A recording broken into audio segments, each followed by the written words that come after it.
Good morning, student. In the last class, I told that there are the three new topics arise from the concept of the AD and AS. The number one is the consumption, number second is the saving, the third one is the investment. Now I start from only the consumption here. So for today, my topic is what is the consumption function? This is the very most important question. The first question is what is consumption function?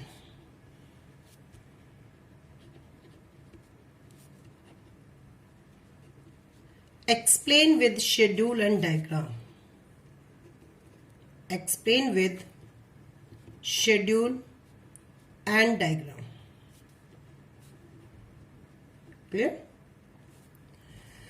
Now, a simple definition, it refers to the functional relationship between consumption and income is called the consumption function. Simple C, suppose I explain. Definition में बाद में लिखती हूँ. पहले मैं आपको schedule बनाती हूँ. Suppose income shown in the rupees y and consumption is also shown in the rupees. If your income is 0, तो क्या आपका कोई कंजप्शन होगा? तो आप सीधे सिंपली आंसर देंगे नो मैम, हमारे पास कोई कंजप्शन नहीं होगा. लेकिन मैं अगर आपसे कहूँ कि सपोज किसी को किसी महीने इनकम नहीं मिल रही है, कोई इनकम नहीं जनरेट कर पा रहा है, तो क्या वो कंजप्शन बिल्कुल नहीं करेगा? करेगा. From the past savings. It means बेशक हमारी इनकम 0 है, पर कहीं ना कहीं हमारा मिनिमम कंजप्शन लेवल होता है. ये वैल्यू आप कोई भी एज्यूम कर सकते हो, जरूरी नहीं कि 20 से ही स्टार्ट करनी है, बट ये हमारी 0 से स्टार्ट करनी है. तो it means if the income is 0, तो there is a minimum consumption. It is a minimum consumption which is the important, or you say the survival for the, because we need the survival for the consumption. We consume for the survival. तो कहीं ना कहीं हमें survival के लिए consumption करना पड़ता है. सेम फिर आगे आगे जैसे as income rises the consumption is also rises, but still in consumption is less than income. Here is also consumption is less than income. Again income rise, again consumption rise, again income rise, again consumption rise. एक certain level ऐसा आता है your consumption becomes equals to income. एक certain level आएगा. Next again income rise, again your consumption is rises, again your consumption income rises. तो हम this is the relationship कि when income rises the consumption is also rising. तो this functional relationship is known as the consumption function. तो what is the consumption function? The functional relationship. आप इसको mathematical relationship भी show कर सकते हो क्योंकि मैं आपको एक शेड्यूल से शो कर रही हूँ. So it is also the mathematical relationship between consumption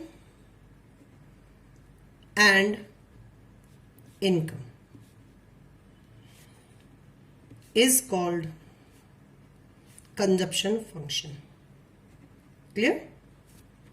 Is called consumption function.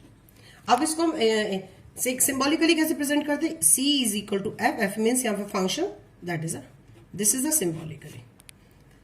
So consumption is a functional relationship between the consumption and income is known as the consumption function. अब आपको हम इस schedule से explain करेंगे detail में. Clear? तो अभी आपने देखा कि at the 0 level of consumption, तो this consumption is known as the autonomous consumption. This consumption is known as the autonomous consumption, and from here to here this consumption is known as the induced consumption.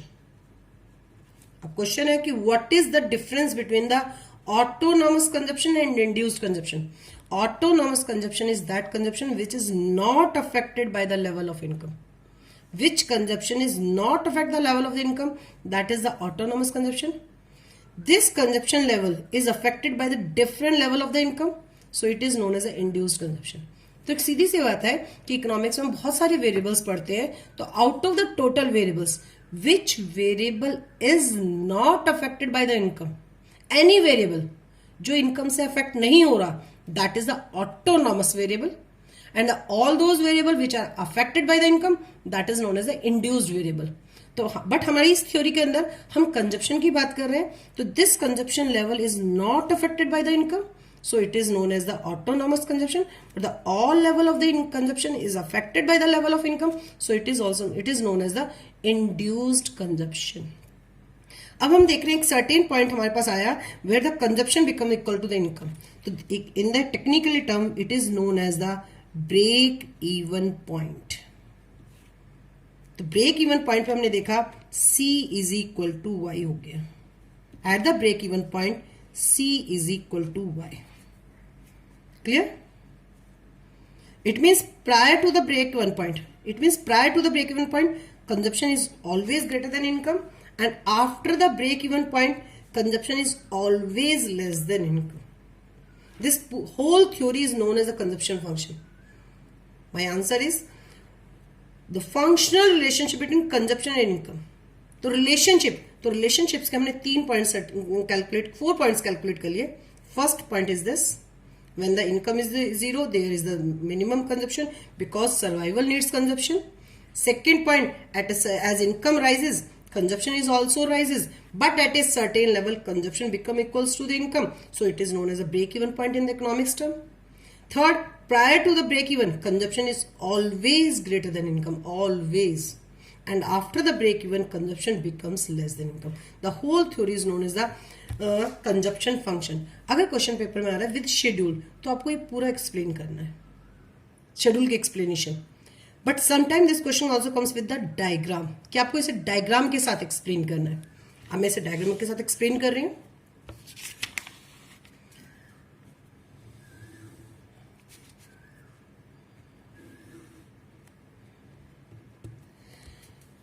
In the diagram, the consumption will be shown on the x-axis, y-axis. Consumption हमने y-axis पे show किया. Income will be shown on the x-axis. ठीक है. To understand the consumption curve, अगर मुझे consumption curve explain करना है तो first we draw the 45-degree line from the origin. 45-degree line from the origin. ठीक है, जिसको हम इनकम कर्व लाइन भी बोलेंगे. It is the just reference line for the explanation of the consumption curve. अगर मैं ये लाइन आपको ड्रॉ नहीं करूंगी तो यू कांट इजीली अंडरस्टैंड. तो only to understand the consumption curve we draw the 45-degree line. Without that आपको consumption curve बिल्कुल भी समझ में नहीं आएगा. क्लियर हो गया? Just okay. नाउ अब सपोज करो, अब हम इस शेड्यूल की हेल्प से बनाते हैं. When income is zero, there is some minimum consumption. Clear? Minimum consumption. Obviously, if the consumption is zero, तो कहीं ना कहीं हमारे पास minimum consumption है जो मैंने यहां पे ड्रॉ कर लिया. Clear? Consumption curve start at any positive intercept by the y-axis. जो हमारा consumption curve start होगा वो कहीं ना कहीं y-axis पे intercept करेगा because at the consumption at the zero level of income there is a minimum consumption. तो it is the starting point of the consumption curve. अगर आप बिल्कुल शेड्यूल की हेल्प से प्लॉट ड्रॉ करेंगे तो भी आपका पॉइंट यहाँ पे आएगा. एक मैं रफली विदाउट द शेड्यूल प्लॉट कर रही हूँ तो भी हमारा पॉइंट यहीं पर आएगा. तो consumption curve start from the point which is lies on point, suppose it, मैं यहाँ लिख रही हूँ सी. तो consumption curve start from the point C which is lie on the positive Y axis. This implies there is a autonomous consumption. This is the C bar. अच्छा, autonomous consumption को जो हम इंडिकेट करते हैं economics में उसको हम C bar. It is a symbol of the autonomous consumption. Clear? तो even when the national income is zero, फिर as income rises, consumption is also rises. As income rises, consumption is also rises. So it means consumption curve has the positive slope. Simple सा मैंने draw कर दिया. Consumption curve is a positive slope. What it represent? It means as income rises the consumption is also raises. तो income and consumption both are moves in the same direction. तो it means there is a positive relationship, and when there is a positive relationship तो diagram always the upward slope. Clear? तो this is my the consumption curve. तो CC has the, अगर मैं इसको नाम दे रही हूं कंजप्शन कर्व को, CC has the positive slope which indicates that as income increases तो consumption is also increases. Done हो गया. But at the point of intersection हमने यहां देखा कि हमारा कंजप्शन कर्व कहीं ना कहीं 45 डिग्री लाइन को कट कर रहा है, हमारा कंजप्शन कर्व ने 45 डिग्री लाइन को कट किया, जिसको मैंने अब नाम दे दिया ई। क्लियर? तो अब हमारा कंजप्शन कर्व ने जो ई को कट कर दिया, तो इट मीन्स अब ये जो भी मैंने शेड्यूल में बताया था, it means at this point my consumption is equal to income. तो it is known as the break even point. What it is known as the? It is known as the break even point. Clear? ये break even point हो गया। Now the consumption curve crosses the 45 degree line at the point E. This is known as the break even point. Clear हो गया? Okay.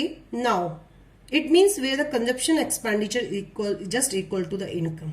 अब any point left to the break even point, अगर हम break even point के left में जा रहे हैं, any point to the left of E, अगर हम left के E में जा रहे हैं, तो it means consumption is greater than income.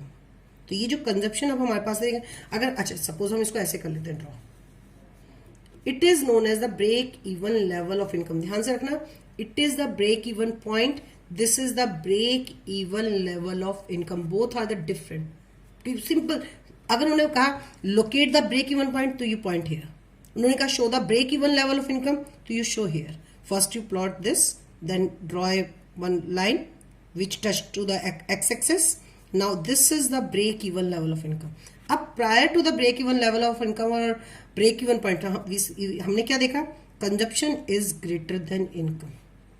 Clear? तो ये जो हमारा पोर्शन है, this is known as the dis savings, क्योंकि कंज्यूमर यहाँ पे अपने एक्सपेंडिचर किससे पूरा कर रहा है? पास सेविंग से। तो हम इकोनॉमिकली लैंग्वेज में इसको, इस पोर्शन को बोलेंगे डिस सेविंग। ठीक है? But after the break even point, or you say that to the right of the point E, consumption is less than income. It means अब जो पर्सन्स है उन्होंने अपने उनके सारे खर्चे पूरे हो चुके हैं, now they start the saving portion, this is the saving. तो आपको एक्सप्लेनेशन में बस 3 से 4 लाइन लिखनी है। On the X axis we show the income level, on the Y axis we show the consumption level. 45 line हमने draw की है, क्योंकि 45 डिग्री लाइन की बहुत इंपॉर्टेंट, एक सिंपल सा भी क्वेश्चन आता है, what is the significance of the 45 degree line. अभी मैं उसका आंसर बताऊंगी आपको कि what is the significance of the 45 degree line. Now you say, फिर हमारी एक्सप्लेनेशन जस्ट स्टार्ट हो जाएगी। Consumption curve start at a positive intercept by the Y axis because there is a minimum consumption at the zero level of income. फिर हम करेंगे CC has the positive slope which shows the as income rises consumption is also rises, and the consumption curve intersect the 45 degree line at the point E. It is known as the break even point. Prior to the break even, consumption is greater than income, which shows the dis savings, and after the break even, consumption is less than income, which shows the saving in the economy. बस आपको इतनी ये 4 line mention करनी है, आपकी इसकी explanation finish हो जाएगी। अब एक सिंपल, मैं छोटा सा एक बहुत इंपॉर्टेंट पॉइंट बता रही हूँ कि सेविंग को हमने कैसे मेजर किया इस डायग्राम में। तो saving is just measure as a vertical distance. This is the vertical distance. This is the vertical distance. Saving is measured as the vertical distance between the consumption curve and the 45 degree line. तो अगर हम diagrammatically savings को calculate करना चाहते हैं, तो just vertical difference between the consumption curve and the income 45 degree line. तो you easily calculate the saving portion. Clear? तो this is the main concept of the consumption function. Clear? तो आपको इसकी एक्सप्लेनेशन लिखनी है, जो भी मैं आपको बाद में नोट्स प्रोवाइड कर दूंगी। तो this is the one most important question, what is the consumption function. अगर हम एक टेक्निकली डेफिनेशन टेक्निकल बोलते हैं, तो हमारा एक सिंपल क्वेश्चन इसमें ये भी क्रिएट होता है, आ जाता है बोर्ड में कि what is the difference between autonomous consumption and induced consumption। ये भी 2018 या 2017 में 3 मार्क्स में बोर्ड में क्वेश्चन आया हुआ है। What is the difference between the autonomous consumption and the induced consumption. तो here autonomous consumption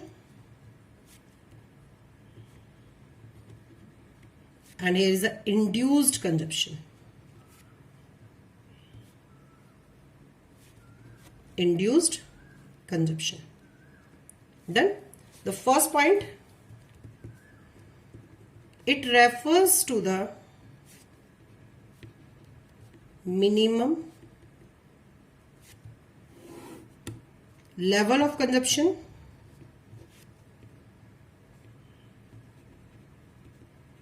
necessary for survival.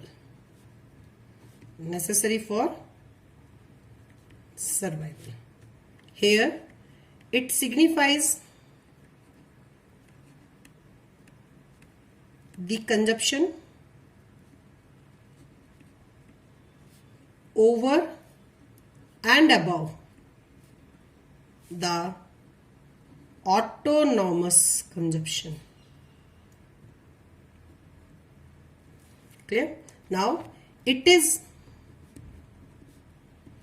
independent. अभी मैंने आपको बोला था which is not affected by the level of income. It means it is independent of income. It is constant at all income level. At all income level. It depends on the level of income. It is the second point. It depends on the level of income. As income rises,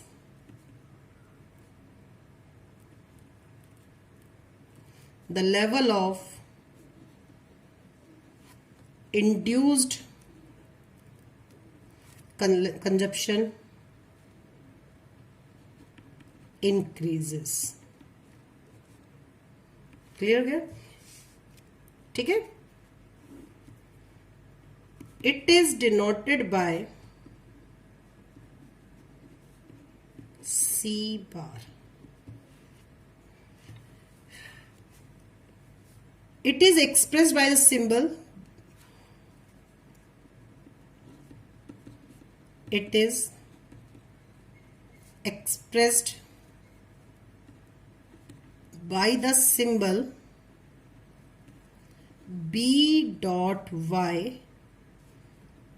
अब question है, what is the B here?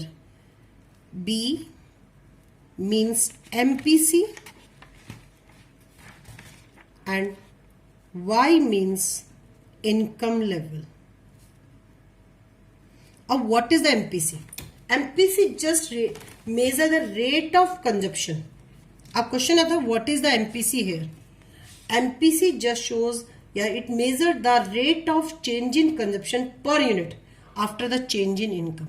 और simple भाषा में बोलूँ तो language में बोलूँ तो it is just only the ratio between change in consumption and the change in income. अभी आएगा हमारे पास ये टॉपिक भी डिटेल में, बहुत सारे. अभी एक एवरेज तो इसको मैं डिटेल में बाद में एक्सप्लेन करूंगी नेक्स्ट क्लास में. बट अभी इसके लिए समझ, जस्ट मीनिंग है it is the ratio between the change in consumption and the change in income. But बी ये भी एक मोस्ट इंपॉर्टेंट टॉपिक है. नाउ अब इसी से रिलेटेड नया क्वेश्चन राइज होता है कि what is the consumption function equation. आखिर कंजप्शन फंक्शन इक्वेशन क्या है? What is consumption function equation. Clear? अगर मैं सिंपल भाषा में बोलूं तो कंजप्शन फंक्शन इक्वेशन होती है हमारे पास C is equal to C bar plus MPC dot में Y. This is the Keynesian, according to the Keynes, this is the consumption function equation. It shows autonomous consumption which is not affected by the level of income. इसको हमने B. It shows only the ratio between consumption and income, and this is the level of income. So with the help of this we can easily calculate the total expenditure. If we know the meaning value of the autonomous consumption, you know the value of the MPC, और you know the level of income, तो आप easily इसे calculate कर सकते हैं कि what is the total consumption at the particular level of income. तो this is the main consumption function equation. Clear?